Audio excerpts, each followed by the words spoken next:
यानी कमल के गढ़ में एक बार कमल खिला है। कमलनाथ जो अभेद किला था छिंदवाड़ा, जिनका 26 साल से जिसे दरकार नहीं पाई थी बीजेपी, इस बार वो चोट छिंदवाड़ा में बीजेपी ने कमलनाथ को और कांग्रेस पार्टी को दे दी है। 1,13,000 ये नंबर याद रखिएगा, ये नंबर बड़ा इंपॉर्टेंट है क्योंकि इसी नंबर से, इतने ही वोटों से विवेक बंटी साहू ने छिंदवाड़ा के नकुलनाथ को, माफ कीजिएगा कांग्रेस के नकुलनाथ को हरा दिया है।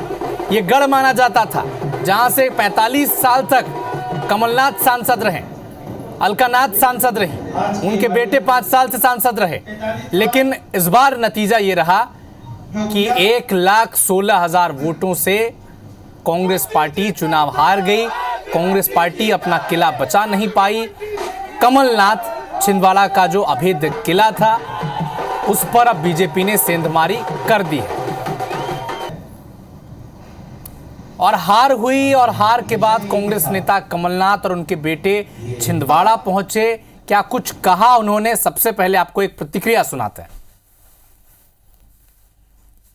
छिंदवाड़ा की जनता ने मुझे विदा किया, मैं ये विदाई स्वीकार करता हूं।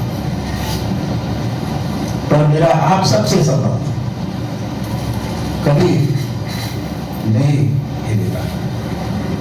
अब मिलकर फिर से कांग्रेस का झंडा उठाकर हम कांग्रेस की मजबूती के लिए।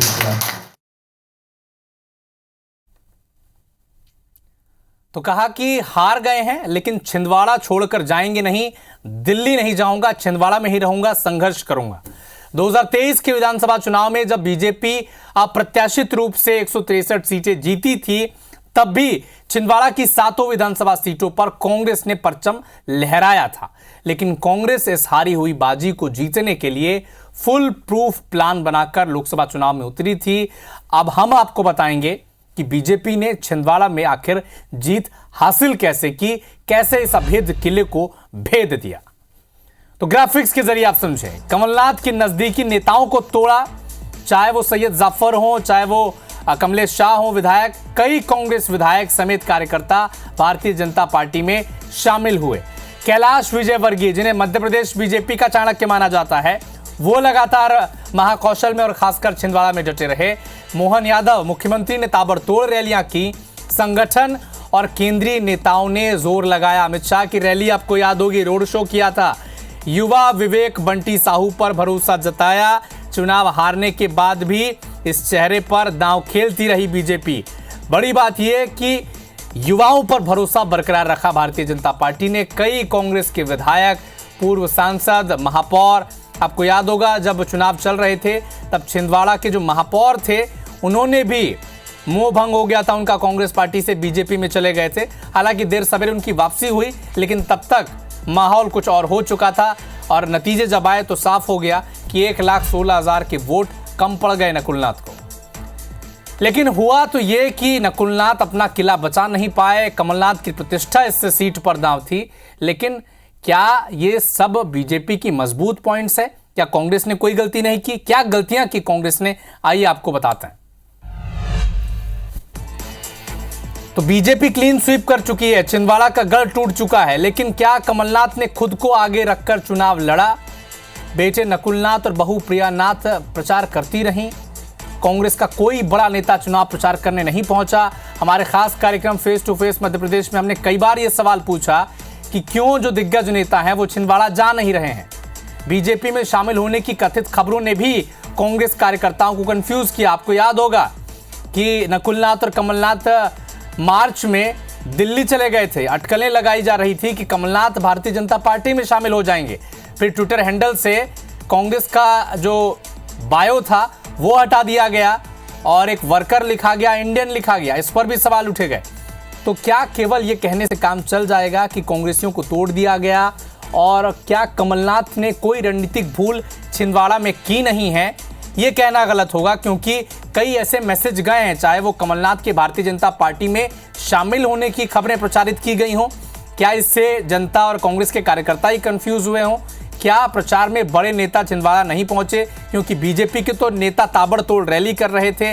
पीएम मोदी वहां पर गए, अमित शाह ने रोड शो किया। ये सब फैक्टर थे और ये वो रणनीतिक भूल थी जिसके चलते एक जो किला था, एक जो अवैध गढ़ था कांग्रेस पार्टी का, वो 2024 में बीजेपी ने ढहा दिया है।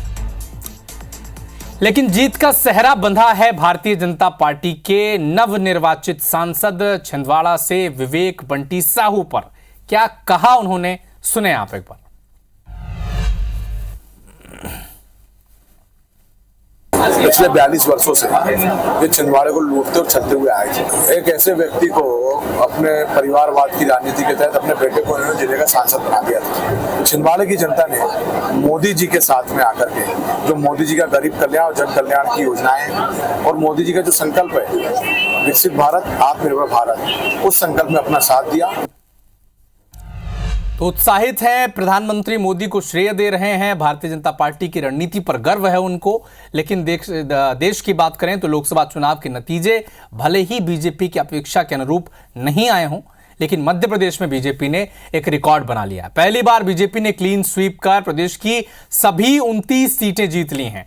ऐसा 1984 के चुनाव में हुआ था, जब मध्य प्रदेश अविभाजित था। उस वक्त कांग्रेस ने सभी 40 सीटें यहां से जीत ली थीं। और एक बार फिर से यह कारनामा दोहराया है भारतीय जनता पार्टी ने 2024 में, यानी 84 में 40 सीटें, क्योंकि छत्तीसगढ़ उस वक्त अविभाजित मध्य प्रदेश में था। यहां की 11 सीटें, वहां की 29 सीटें, हो जाती हैं 40 सीटें। और इंदिरा गांधी की मृत्यु हुई थी, हत्या हुई थी, जिसके बाद एक लहर थी। उस वक्त कांग्रेस ने 40 सीटें जीती थी। लेकिन एक बार जिस वक्त देश में सीटें कम हुई हैं बीजेपी की, मध्य प्रदेश इकलौता ऐसा राज्य जहां उसकी टैली बढ़ी है। 29 की 29 सीटें बीजेपी जीत पाई है इस बार।